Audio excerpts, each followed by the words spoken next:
So today's screencast introduced the second of the two associative learning theories called operant conditioning. Operant conditioning is a type of learning in which a behavior is strengthened if followed by a reinforcer or diminished if followed by a punisher. So this is the type of learning theory that really looks at the behavior changes that come with consequences. Consequences either being positive with reinforcement or diminished if followed by some kind of punisher. What is the difference between classical and operant conditioning? Classical conditioning is oftentimes referred to as respondent behavior. That is behavior that occurs as an automatic response to some stimulus. So when we talked about classical conditioning, we talked about how we had automatic responses that occurred when associated with different stimuli. With operant behavior, we find that it operates on the environment, that we experience things in our environment that either have some kind of reinforcing power or have some kind of punishing power, and those consequences change our behavior. One of the pioneers in operant conditioning was a man by the name of Edward Thorndike. He was well known for his work with cats. He created this device over here called a puzzle box. And he used fish to reward and entice cats to find their way out of the puzzle box through a series of maneuvers. And the cats' performance tended to improve the more they tried and the more they were rewarded. That really illustrates Thorndike's law of effect, that rewarded behavior is likely to reoccur. You see the law of effect take place in the Cayman Islands at Stingray City. The stingrays, normally would not love to swim within this crowded group of individuals that are swimming on the shoreline. But what happens is the tourists feed them by hand, and that reinforcement increases the likelihood that these stingrays are going to come around because they like being fed. So tourists feed them by hand, they even pet them as they graze past them. So that's considered, rewarded behavior likely to reoccur. One real popular name in the field of behaviorism is a man by the name of B.F. Skinner. He was behaviorism's most influential and controversial figure. Skinner's work enabled him to teach pigeons very unpigeon-like behaviors such as walking in a figure eight, playing ping pong, and even keeping a missile on course by targeting or pecking a target on a screen. So whether it's pigeons, whether it was rats, he created a chamber called an operant chamber where he would be able to control their behavior, reinforce them, and look at the resulting effects. This was then renamed the Skinner box because he worked so closely with the operant chamber. Below you see the Skinner box or the operant chamber. You see a rat here. They can either press a lever right here after maybe a light is flashed or some sound is played through the speaker, and they can be rewarded with food or water. The same holds true for this device on the left, another example of a Skinner box. Skinner and other behaviorists really looked at shaping behavior. It's an operant conditioning procedure in which reinforcers guide behavior towards closer and closer approximations of the desired goal or the desired behavior. And this is true with animals as well as humans. And so when you are trying to get a behavior to change, you reward the behavior until it gets closer to the desired behavior. For example, if I'm going to try and teach my child to be potty trained, I'm going to give them a treat or a sticker or a toy when they sit on the potty, even if they don't actually do their business. But I get them to be interested in sitting on the potty chair. And then maybe I work my way slower, closer and closer to the desired goal, and I reward them.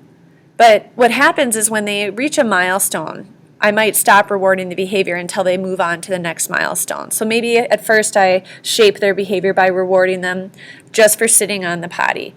And then after that I stop the reinforcement until they actually go on the potty. And therefore, I'm just getting them closer and closer to being independent, not needing diapers, and doing it all on their own. Successive approximations is really what I was describing. So you reward the responses that are ever closer to the final desired behavior. So shaping is truly, step-by-step, successive trials to get them to the desired behavior. In this illustration, they use these Gambian giant rats to actually save lives. They have trained these rats to sniff out landmines by rewarding them with bananas. And these rats are so light in weight that they actually don't, with the weight, set off the landmines. So in war-torn regions, where landmines, after the war is over, sometimes cause casualties to innocent people, they can use these rats to sniff out the landmines and avoid casualties. We see behavior being shaped all the time when you go to shows at the zoo or SeaWorld and you see manatee and dolphins doing tricks. Well, what they've done is they've reinforced them with fish and other food to get them to do these behaviors that they wouldn't characteristically do on their own. So shaping happens all around us on a daily basis.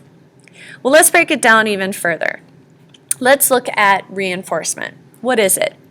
Reinforcement is a stimulus or an event that follows a response and increases the likelihood the response will be repeated. So reinforcement, what you really need to take away from it is that it increases the behavior. It increases the likelihood the response or the behavior will be repeated. So it strengthens the behavior. There are some examples of reinforcers. One of them is primary. It's a reinforcer that satisfies a biological need. It innately strengthens the behavior. No one has to teach you that cookies are going to be delicious and you are going to like them. Primary reinforcers could be food, they could be smiles, they could be kind words, anything that innately makes you feel good and makes you want to do whatever it is that caused that good feeling and repeat it. Secondary or conditioned reinforcers are ones that have been paired with a primary reinforcer and then through that pairing acquires the value. So a thumbs up is something that we know makes us feel good. When someone gives you the thumbs up, they're giving you their sign of approval. Well, if you were to, let's say, give a thumbs up to a baby, they wouldn't think anything of it. It's not until you pair it with kind words, smiles on our faces, those kinds of things that the thumbs up is given meaning. So money, for example, is a secondary reinforcer because initially it didn't have value. You can give little kids money and they don't realize that you can exchange it for something of value. So it's not as meaningful to them. So if you want to remember the difference between primary and secondary, you have to really think about, is it something that satisfies a biological need that is innately reinforcing or one that has been given value through being paired with a primary reinforcer? All right, with positive reinforcement, we find that the behavior increases because it's a positive stimulus that is followed by the behavior.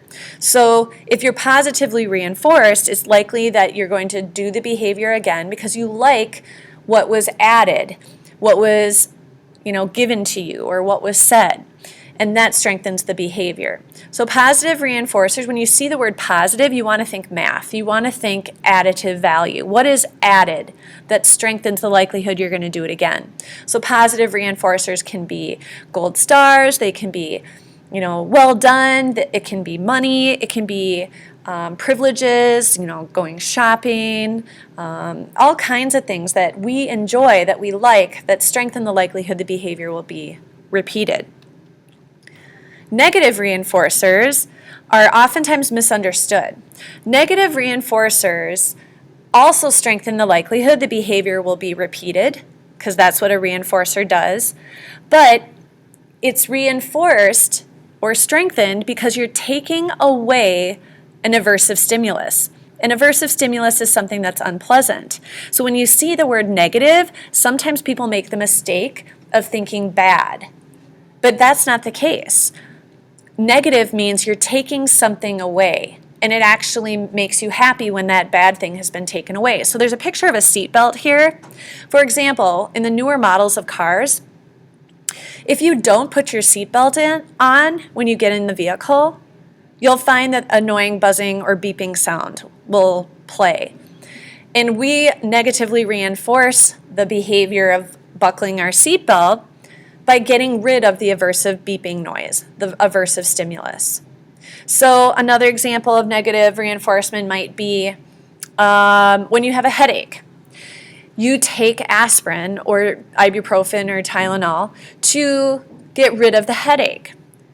It's likely that the next time you get a headache, you want to get rid of that aversive stimulus, so it increases the likelihood you are going to take that medicine again to get rid of the aversive stimulus. So again, reinforcement, you have to think, I'm going to strengthen the behavior, but because it's negative, it's by taking something aversive away.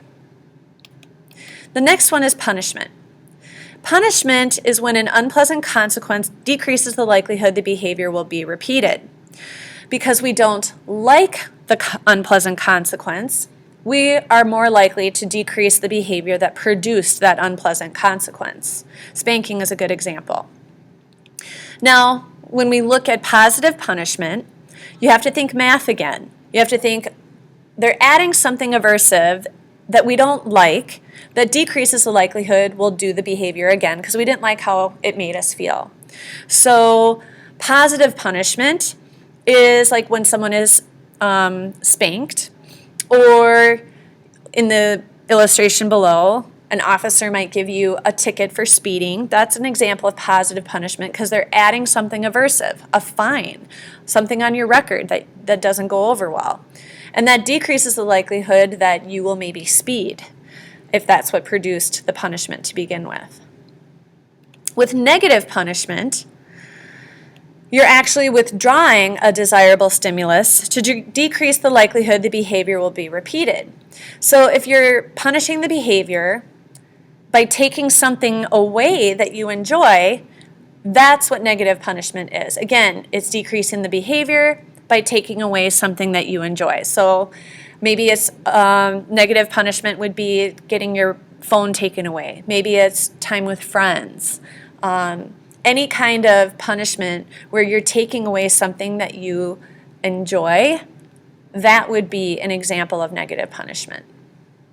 And that's where I'm going to stop today with this screencast, and then the next one on operant conditioning will be with schedules of reinforcement.